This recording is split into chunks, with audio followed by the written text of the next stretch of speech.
Uy, abutin ka ng baka dyan. Uy. Noah!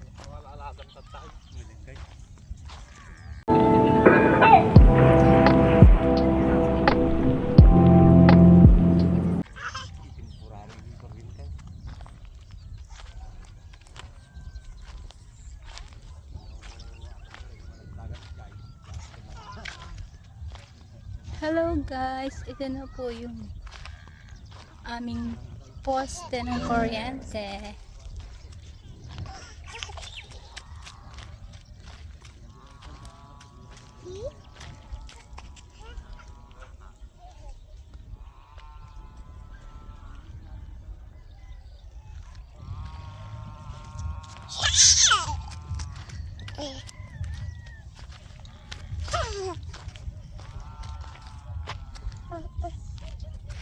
Naitayo na po siya guys.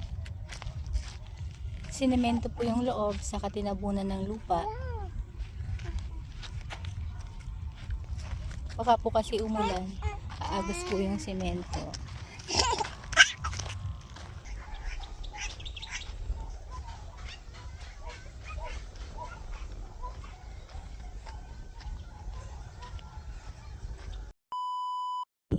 Good morning guys!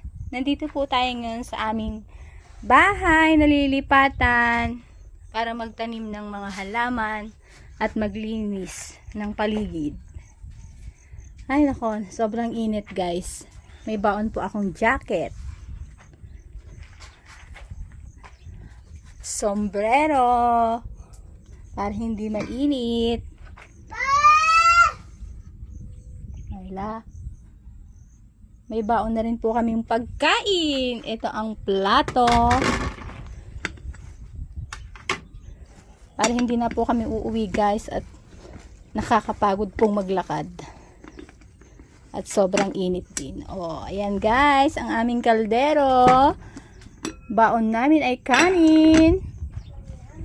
And then ito po ang aming ulam.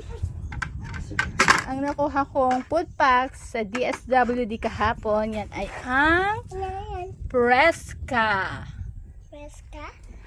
And then, may mangkok, kutsara,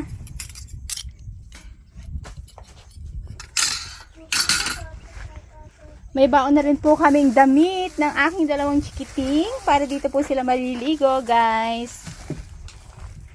May polvo na rin dyan. At syempre, hindi mawawala ang sapin ng aming tulugan para sa aking baby. Na si Noah. Ito guys.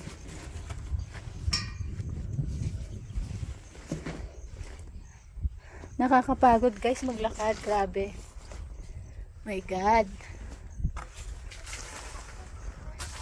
Pero syempre, kailangan nating pagandahin ang ating paligid para magtanim ng maraming halaman. Guys, meron nga palang binigay yung aking father na ulam. Sarap. My God. Ito ay ang bulaklak ng kalabasa. Oh guys, may sahog po siyang isang dalagang bukid. Hello guys. Oh, hello anak. Come daw. Hello anak.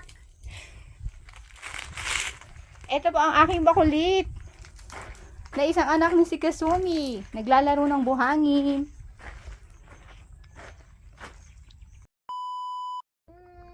Hello guys. Ako po ay naglilinis.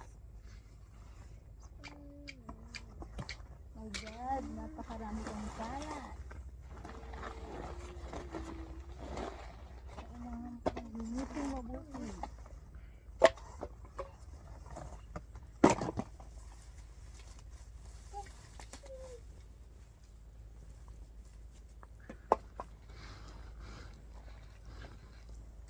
Guys, ang daming kalat sobra.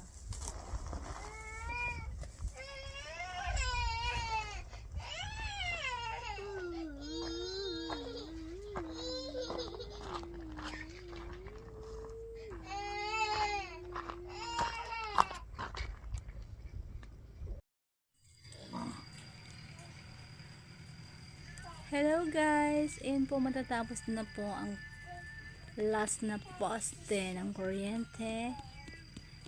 Nahilukay na ng aking asawa para po bukas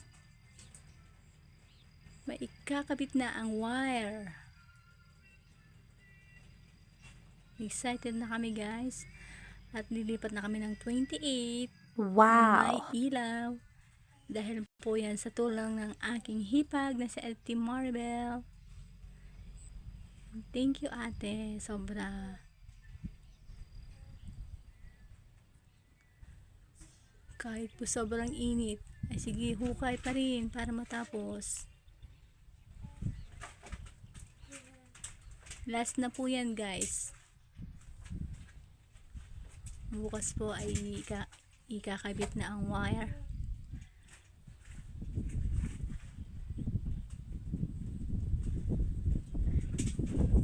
Bali, 6. Pito yung ano niya, magiging poste, 7.